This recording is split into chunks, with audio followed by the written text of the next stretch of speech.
Stuck inside my mind in this quarantine house. The light at the end of the tunnel isn't in sight.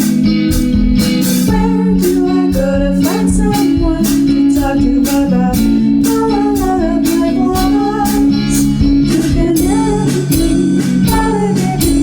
Tell me the light. I searched until nothing there and missed online. Said I'm anxious and depressed and my coping skills are not fine. We weren't a fit and it felt like a waste of time. I heard an interview and I felt an instant connection. I learned CAT, BBD and my vocal skills and each and every session. I'm going through, ready to ask the next question. The next question. The next question. The next question. The next question.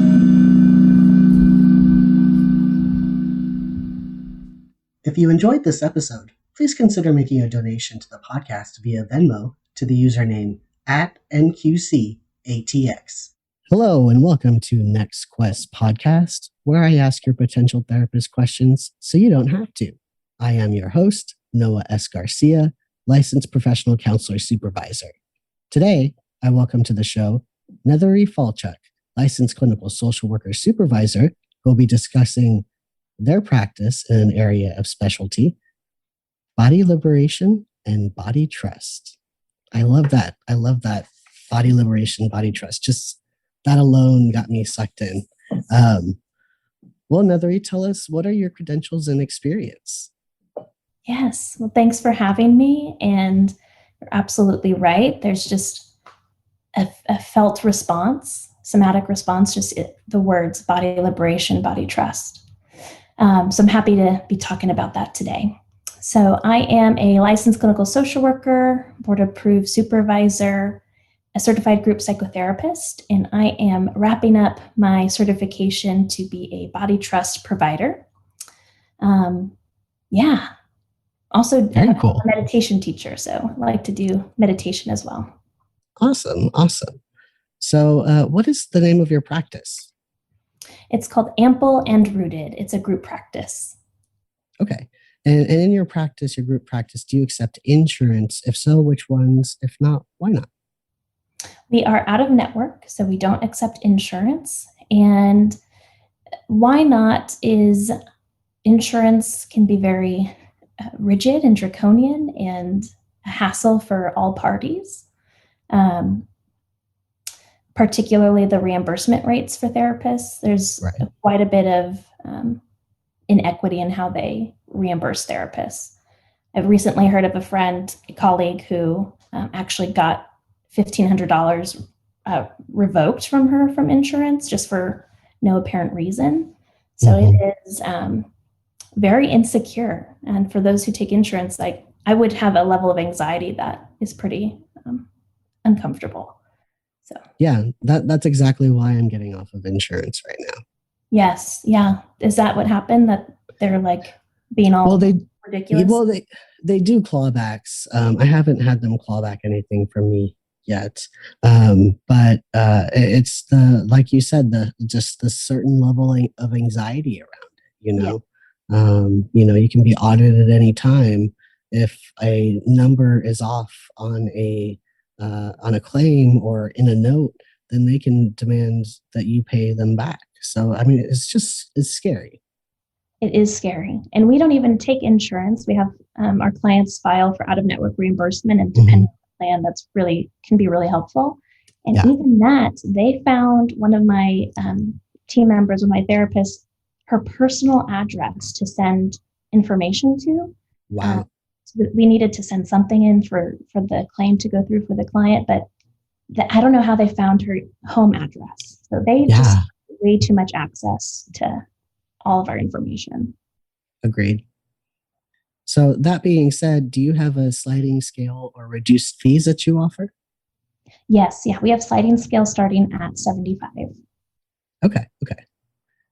Do you have weekend or evening appointments?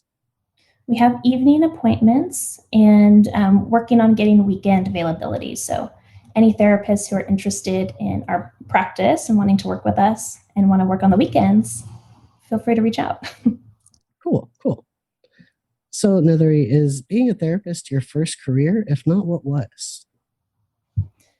I think so. I would say it's my first career. I was in a variety of different roles before becoming like a clinical therapist, just in different social service positions, working at nonprofits, and then went to grad school and started doing clinical work. What drew you to being a therapist?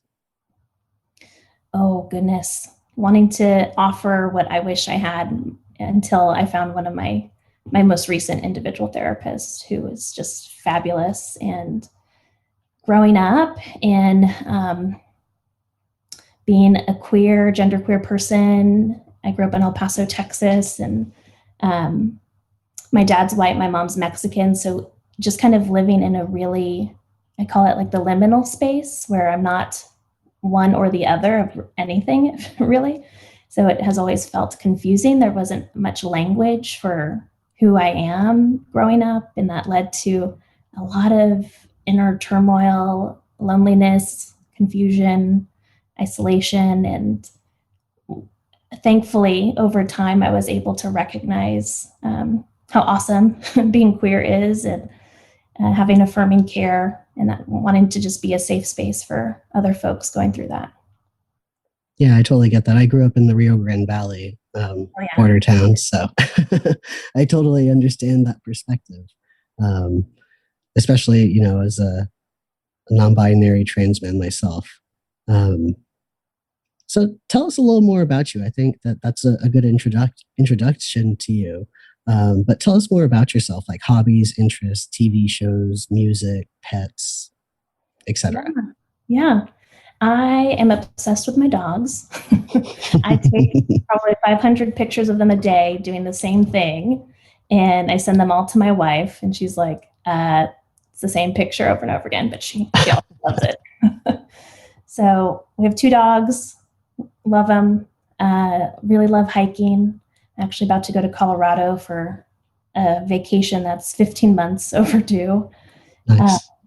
So being out in nature, I love being out in nature.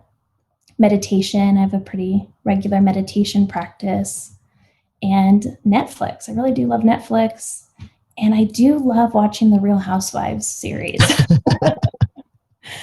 It's like That's a great way to just disconnect and like watch something so just random and fun. Awesome. Well, thank you for that. So in your work, what modalities would you say you draw upon? Yeah, I mostly practice from a relational attachment, interpersonal neurobio framework, relational cultural theory, social justice, psychodynamic, and a little bit of acceptance and commitment therapy. Cool. So just kind of diving right into body liberation and body trust here, I think it would be a good idea to start with the question, what is diet culture and where does it stem from? And what sorts of ideas, concepts, or beliefs is diet culture based in? Great question. And I think I sent you a link that to put in the show notes for anyone who's listening who wants additional places to continue learning and unlearning. There's a link that you can just put in your email address, and I will send you a handout with some awesome next steps of where to continue to explore this concept.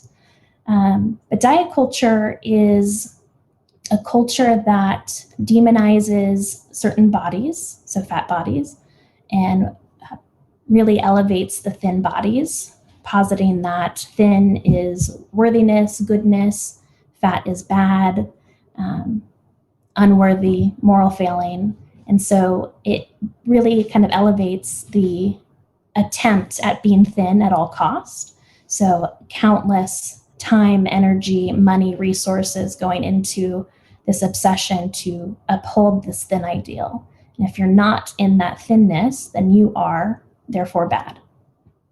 It demonizes certain ways of eating, so good foods and bad foods, which is really challenging because all foods fit. All foods have nutrition value. All foods have emotional value too. One's not better than the other. But when you start to crave certain foods, we can talk about carbs, because carbs are certainly one food group that gets really demonized a lot. Then you feel a sense of shame for wanting that food, or you deprive yourself from that. So it disconnects you from your pleasure and your own autonomy, your own sense of intuition.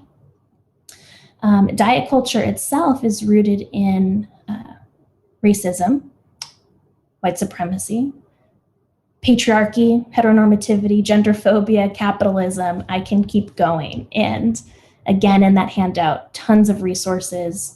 I could talk about this for a very long time. One book I'll mention right now is by Sabrina Strings called Fearing the Black Body, The Racist Origins of Fatphobia.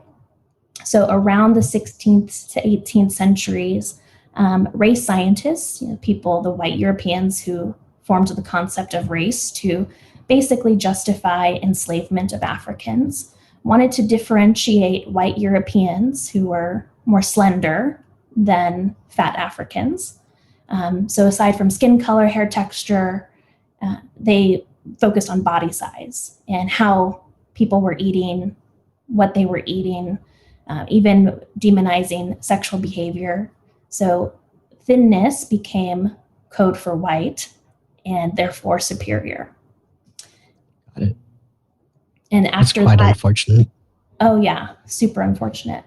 And after that, it just continues to spiral into our medical practices and the formation of the body measurement index, BMI, which is totally not based on actual so stupid. Yes. Very stupid, very horrible, continues to perpetuate weight stigma. So it is all based on this sense of power, control, and violence against that's rooted in anti-Blackness. That's really good to know. I didn't have that awareness, and I'm really glad for that. So what is body trust exactly? Yeah, body trust is that innate connection to your own body, that no one knows your own body better than you do. And we are all born with it right away. We've got it. We have a sense of intuitive eating, and that is something that is connected to body trust, is that sense of being able to feed yourself and trust yourself to eat and know what you like, know what you don't like, allowing your body to exist just as it is. No need to change it. Mm-hmm. So in preparing these questions, I read that we were born with an inherent trust in our bodies, but often we get disconnected from the knowing by things such as trauma, oppression, illness, ableism, and social constructs of gender, race, beauty, health, and weight. It's obvious that in our society, our relationship to our bodies is often not thought about through the lens of social justice or our privileges or lack thereof. How did you get interested in things like body trust, body liberation, and the health at every size approach? Yeah. So I wish I remembered the moment when I found it. I don't. It was in grad school and an internship. But I have my own history of an eating disorder. That's part of my own way my disconnection from body trust manifested, and have done some work around that, of course. And in the field, I think it was just a colleague sent me an article or some kind of connection to the topic of health at every size. Maybe it was a webinar. Somehow I found it and my body exhaled. It just was like, this is it. This is the missing piece to really being embodied, to feeling at home, to feeling at ease in my own self. Not that it's easy. Of course, we live in the world we live in. Diet culture is a $1 trillion industry. The 1% profit, very, very much from our body shame. Sonia Renee Taylor, who wrote The Body's Not an Apology, has a great question of who profits from your self-hatred. And that is just making those connections really for my recovery and my journey in embodiment was just life-changing. And then I continued to study and research and train and do that work with my clients, and seeing them have their own life-changing experiences just by knowing the facts about diet culture, weight, size diversity. Yeah, totally. So body trust is informed by the health at every size approach. Can you tell us more about that approach? Absolutely. So health at every size is founded on just disconnecting the thought that weight is a choice, that we choose to what our body looks like, and that BMI and weight equals health. So it's disconnecting that it's just not there. It's also about ending weight discrimination, weight stigma, weight bias, providing respectful care, expanding our definition of health in general. So much of the medical industrial complex focuses on weight as the only measurement of health, when there's physical health, there's emotional health, spiritual, financial, environmental. So it also talks about the social determinants of health, which include what environment you live in, childhood trauma, access to schools, access to drinking water, access to nutritious food and a variety of foods. So focusing just on weight does not take into account actually all of the factors that really go into someone's health. Got it. Okay. What is a marginalized body, and what are some examples of marginalized bodies?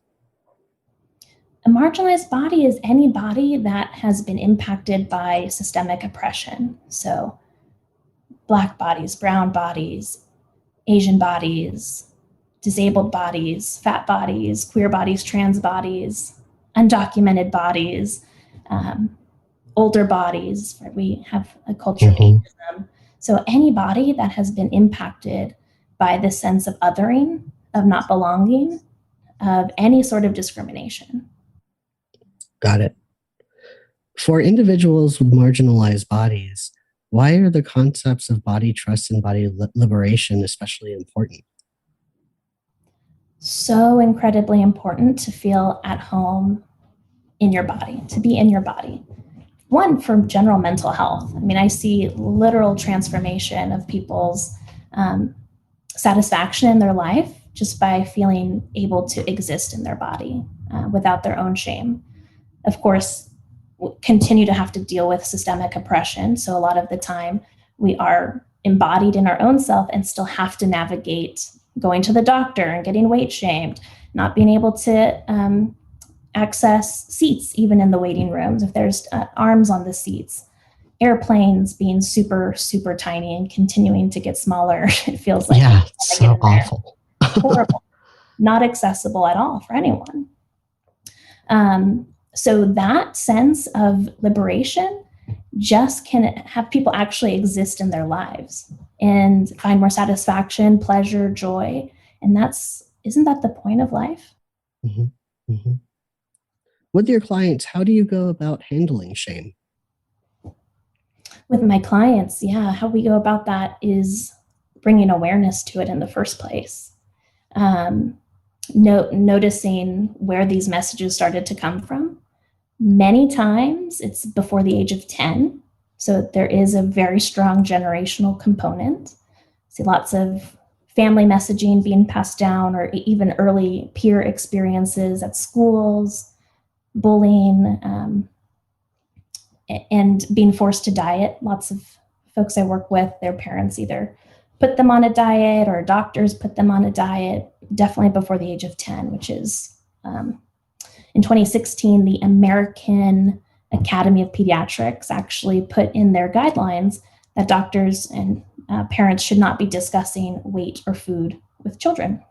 That still does happen quite a bit, but it is written in the guidelines. So there is a little bit of progress there.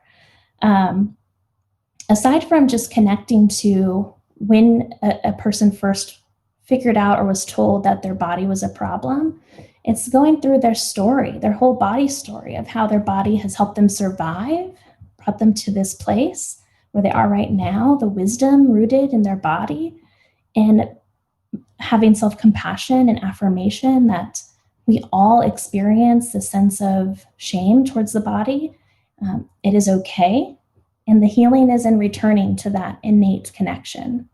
So tons of self-compassion, understanding where it came from in the first place. So typically family or early experiences. Lots of unlearning just based on podcasts, books. Community is incredibly important. So groups or Facebook groups or other kind of unlearning experiences. So they don't just hear it from me. And maybe I'm just talking, there goes my wild therapist saying some random shit.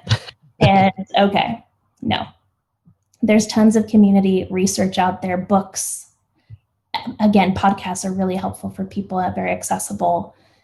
So learning and unlearning, actually getting out there to engage that left brain, which is super important. Got it. Okay. Now we talked about body trust. Now, what is body liberation, and why body liberation and not body love? Great question. So body love, and if anyone's on Instagram, it's like hashtag body positivity. It is very watered down, co-opted by thin people who are, and that's great. I want everyone to be able to feel proud and have no shame towards their bodies. That's not the point. It's not just the point. The point is also for access to care. It's to end discrimination. It's not just for someone to love their own body, but for the whole world to exist for and with marginalized bodies. So that way there's access, again, to care, minimal weight discrimination, policies in place so that there is equitable resources for everyone, and true liberation, not just, oh, I love my body, it's cool today, cool. But a true freedom to be able to move about the world without shame from yourself or others. There comes the S word again. Yeah. Big word. Very big word. So why do we need ideas like body trust and body liberation in the mix? Great question. You mentioned the S word, shame. It's a big word because without discussing that disruption, without being able to even connect again with your body, we don't process or metabolize the grief, the rage, that this is a concept altogether, that it is directly connected to violence against Black people. There is a ton of grief, ton of rage that is just isn't just floating around. When we're able to really embody the messaging and connect, oh, where did this come from? This is truly connected to, again, white supremacy. We're able to metabolize what has happened, and then we can go for liberation for all. So we talk about body liberation, but really we're also talking about Black liberation. And that is the aim, that we all can exist, all of us, without harm, without fear of violence, without discrimination. And everyone being able to take up their space and their body really does push us towards that freedom. How does one go about body liberation? Well, just start somewhere. Just start somewhere. Pick up a book, pick up a podcast, maybe listen to this podcast. The handout will have some, resources as well of other books and articles to read, but it's just getting started. Maybe read an article, see how it feels. The most important part is to notice the disembodiment. Notice you're not connected. Notice the shame. Understand when it happened. And then grieve. Grief is a huge component to this work. Absolutely, I can see that. There's tons of places to get started, which is why I'm saying just to start somewhere and be in community. I think that's one of the most important parts of my development personally and professionally, is to be in community. We are swimming upstream. Diet culture, again, $1 trillion industry, it's everywhere. Somehow I'm getting ads for Noom on my phone, and Noom is a diet app. I'm not searching diet things, so I don't know how it found me. So it's a huge force that we have to work against. So being able to be connected with other people who are sharing the journey is incredibly affirming. How can body love and body liberation be like practiced in everyday life? Like, what would that look like other than like podcasts and books and the like? It is about decentering weight and decentering the role it plays in your own life, in the work you do with clients, and calling out diet culture. So are you still dieting? Do you allow yourself to have unconditional permission to eat what you want? Do you know what you want? Again, intuitive eating can be about food, but it's also about needs, wants, desires, pleasure, satisfaction. So are you able to connect to that? Do you have self-compassion? Practicing self-compassion is a huge part of the practice. Mm-hmm. So literally following your gut. Literally. Okay. Literally following your gut. And if you weigh yourself, why do you weigh yourself? Do you feel self-judgment or judgment from others if you go buy new clothes, right? We're starting to lift from this pandemic or quarantine. Do you need new clothes? Are they a size bigger, size smaller, whatever? How do you feel about that? And if you don't feel great about it, interrogate that. Why don't you feel good about it? Mm-hmm. It's really just bringing awareness to all of the ways diet culture, covert and overtly, enter your life. If you're dieting, maybe connecting with a dietitian, Health at Every Size dietitian who can help you on the nutrition aspect. Learning nutrition's role is, in general, a really important component as well. And self-compassion, I can't stress that enough. Yeah. So body liberation and body trust are essentially an unwriting of the things we are taught and socialized. So as a therapist, what's unteaching those beliefs like? Oh, it can be lonely and incredibly worth it. Again, I can't emphasize community enough, just because we are going up against, I was giving a presentation earlier today, actually, to some social workers who had never heard about diet culture and body liberation, and lots of questions. And it just takes a lot of energy. It's a lot of labor. So it can be really draining, but incredibly worth it. Mm-hmm. Holding people's stories and just the harm that they've experienced. I mean, incredible stigma from doctors, to the point where people are not even getting adequate care. So there are many fat people who go to doctors and with physical symptoms, and they're overlooked because doctors and nurses focus on weight. So they're prescribed weight loss, which leads to dieting. And what we know statistically is that 1 in 4 dieters will develop an eating disorder. It's 25% of people who diet. I work a lot with eating disorders, and it's hard. It's really hard to hold that. And doing that work with people and then watching them go through their own journey is beyond fulfilling. And it does work. It's a very torturous process. It's hard.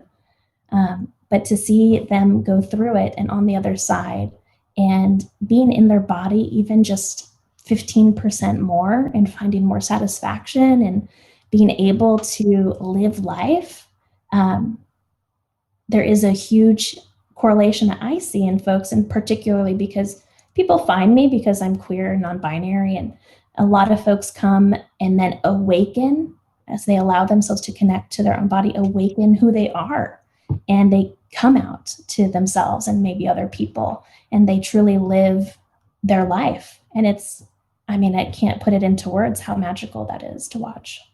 Mm-hmm. Yeah, no, I can relate from a different perspective.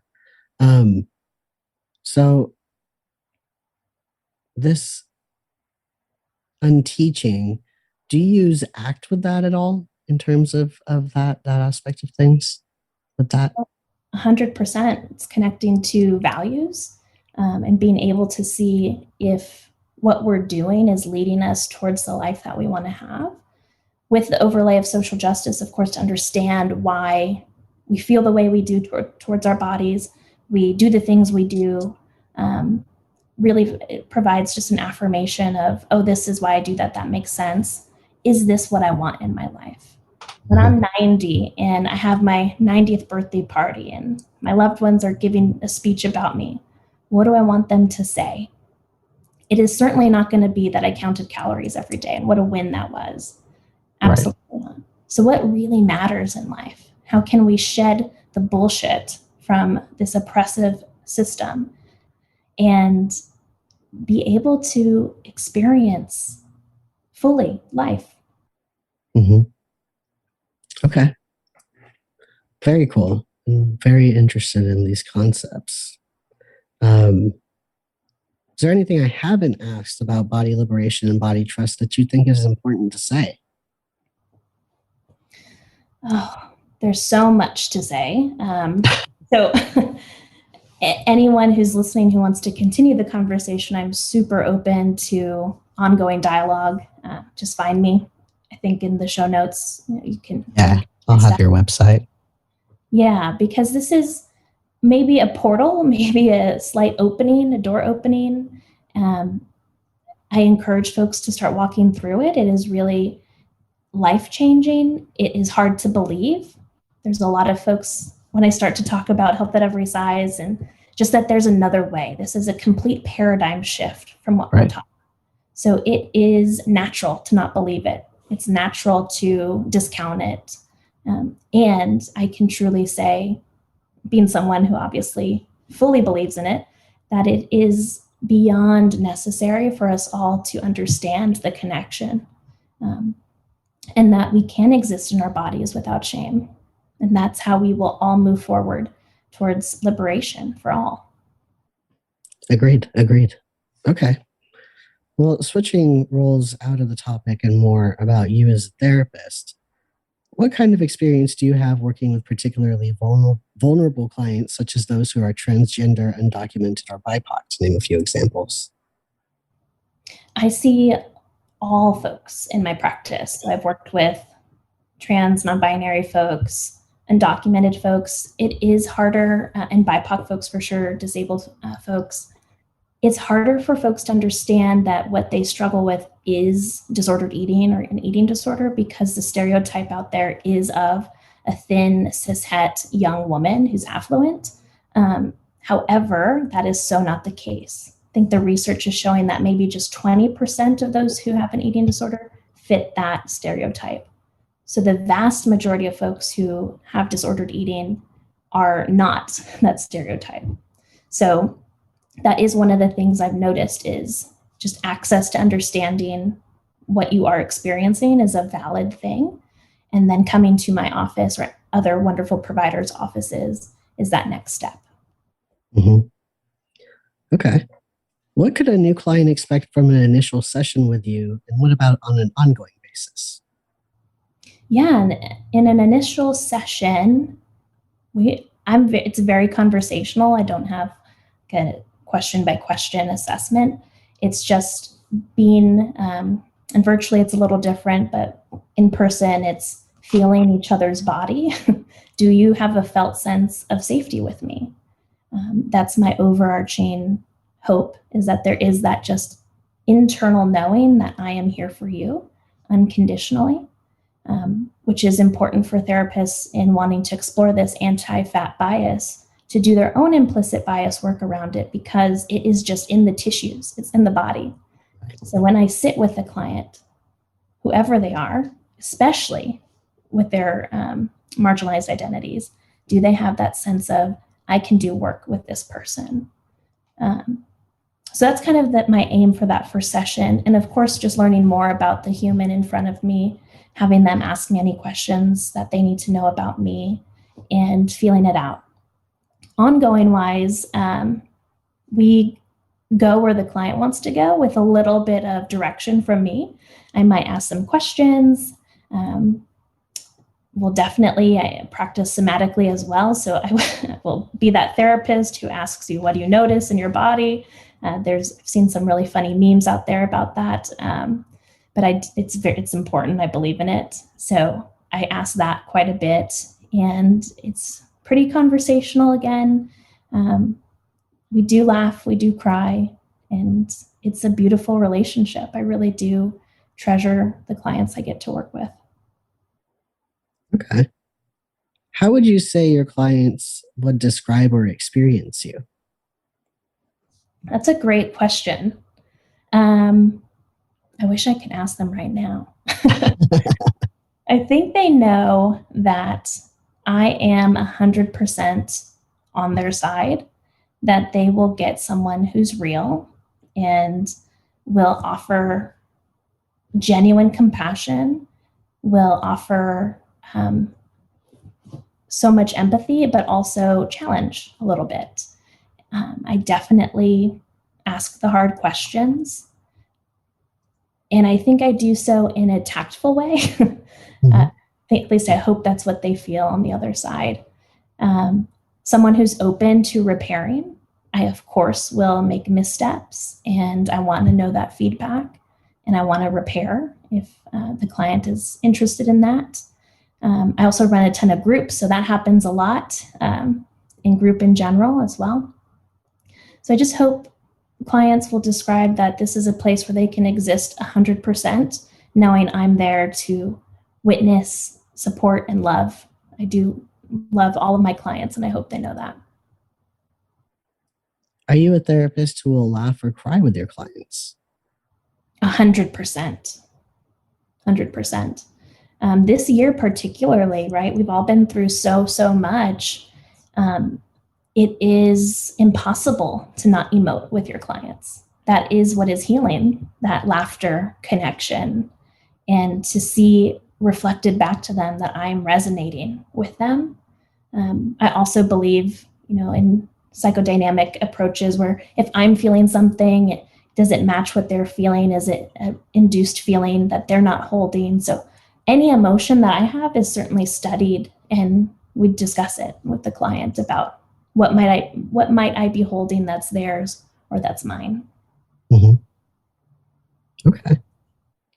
I was reading on one of the many therapist groups that I'm a part of online, and there was a discussion about hugs. And this one therapist was posting about how a client asked for a hug. And basically, it just brought the whole topic of hugs up to the surface. And there were a mixed amount of people. And I was surprised. If somebody asked me for a hug, I would not say no. And then there were therapists on there who said, oh, if somebody asked me for a hug, I'd go to high five them instead. Like that to me, that would be incredibly embarrassing. And I don't know that I would even go back to that therapist. Like, there's just a certain trust something there that I don't know. What are your thoughts on it? Oh, my thoughts are, ouch, to go to your therapist and get a high five. Ugh, no. Yeah. I'm a hugger. Absolutely. Growing up, I mostly grew up with my Mexican family, and that's just culturally what we do. It's very strange to me to be in Austin, and back when we would network and go to these therapist events where you just don't hug that much. So I definitely am a hugger just in general, culturally. And I let my clients know that, so it's their choice. They know I'm available if they want it. Some clients take me up on it and some don't. Some do it every session. Obviously not now during the virtual world, but and then some do it just after a tough session or when they feel like they need it. So it's really up to them. It is a beautiful concept to explore with the client about touch in general, and of course, some really wonderful exploration about some clients not feeling deserving of touch. Maybe I'm one of the few people that they do allow to touch. It's really, really powerful. So it makes me frustrated that that is something that is stigmatized in the traditional scope of therapy, which is complete bullshit. Yeah, agreed. And I love how you called yourself a cultural hugger. That's a new identity. Yes. Love it. Okay. Next question, and I love this question because I love the answers that I tend to get. How do you define holding space for someone? Well, the holding environment is what is therapy. And my belief is that true felt sense. So when I'm with someone in a group or individually or in relationship work, my whole being is present. So I feel my feet on the ground. I feel my butt in the chair. I feel what's happening in my body, tracking them. So there is just true, genuine connection. And that is something it's hard to teach and hard to put into words because it comes from the inside. So it's truly my heart is just like, I think I described it to a client the other day of, if anyone remembers Care Bears, and they have their little Care Bear stare from their belly, which is just this rainbow light that comes out. That's basically my way of describing how I hold space, is I am that exuding that care for my person and showing them that I believe at least that they are amazing, wonderful creatures, and I love them dearly. Awesome. I love Care Bears too. In fact, I have a animation cell of a Care Bears episode on my wall over here. Oh, nice. What is the best advice you've ever received from a supervisor? Oh, these are great questions. I've received amazing guidance, so it's hard to pick one, but the first one coming to mind is talk about everything.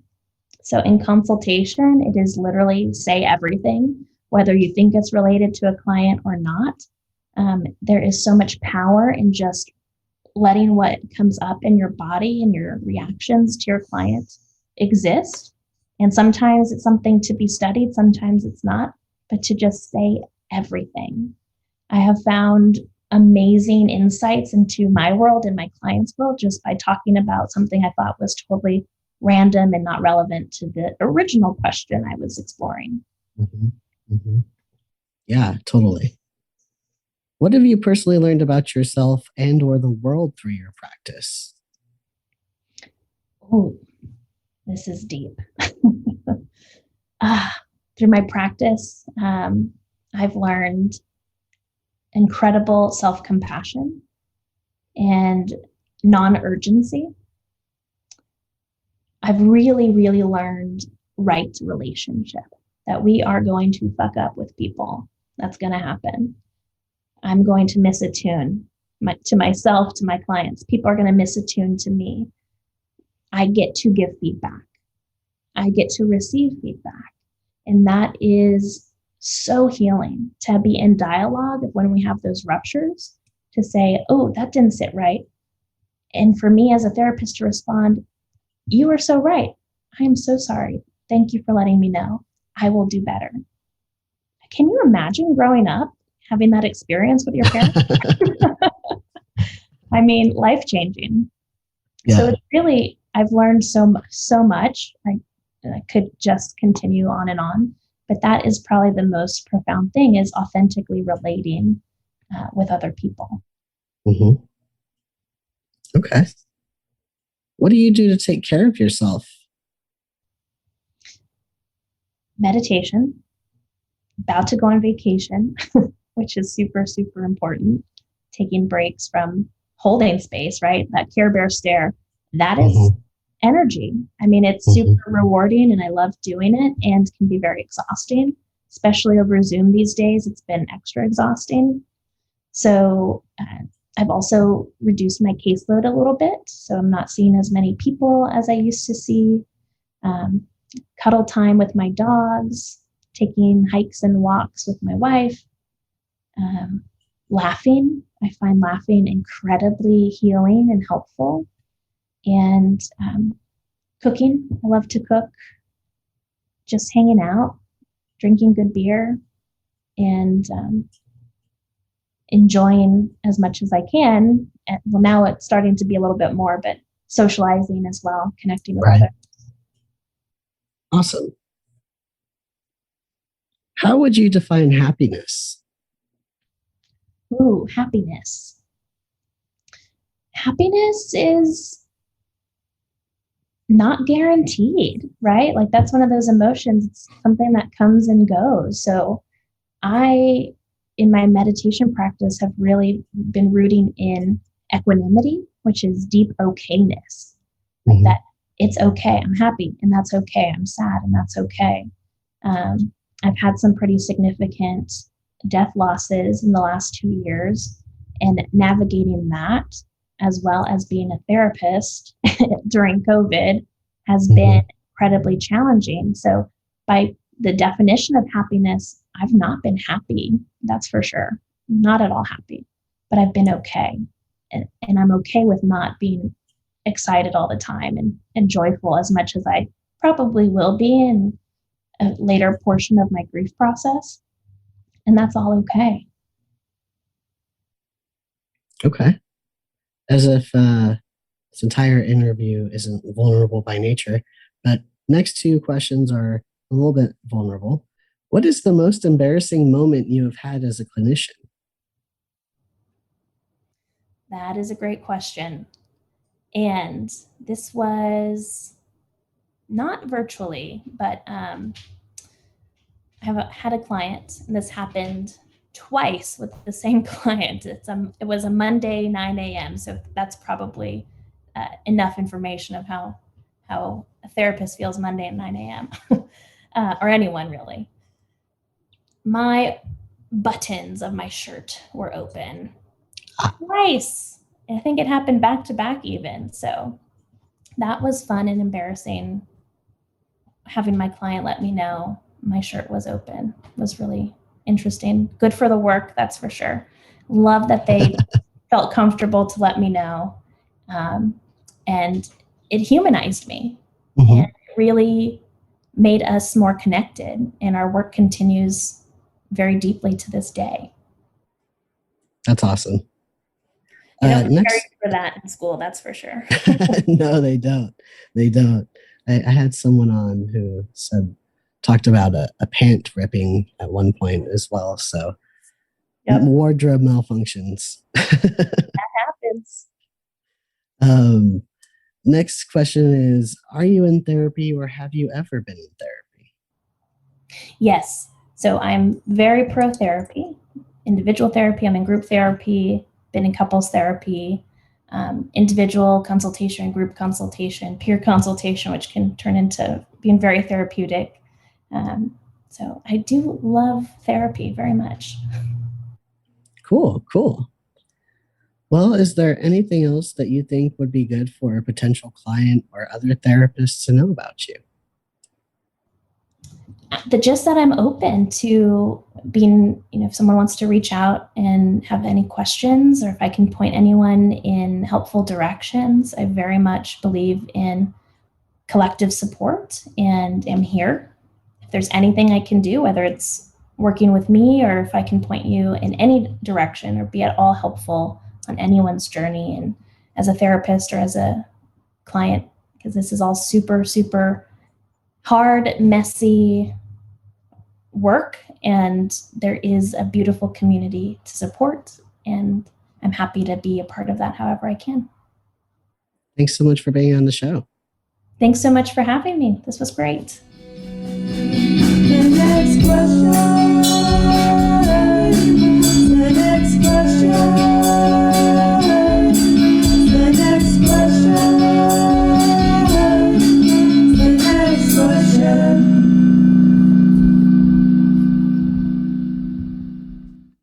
Thank you for listening to NextQuest Podcast. I learned something new today, and I hope you did too. Stay tuned for next week's episode, which will feature a mystery guest, because I don't know who is going to be on the show yet because we had a cancellation. NextQuest Podcast is sponsored by Jan Dimmitt Resources. Save yourself the time and stress of credentialing and let the experts at Jan Dimmitt Resources do what they do best. For over 20 years, Jan Dimmitt Resources has provided administrative support and credentialing services to mental health professionals in Texas and beyond. Visit their website at jandimmitt.com. That is JANDIMMITT.com, or call 512-731-5725 for more information on all the ways they can make running your practice easier for you. NextQuest Podcasts relies solely on donations to keep this project going. Please consider becoming a patron on my Patreon page at www.patreon, that's patreon.com/NextQuestPodcast, or you can make a one-time donation on my website at www.nextquestcounseling.com/aboutnextquestpodcast. You can also support the podcast by liking our Facebook page. Until next question, this is Noah Garcia signing off.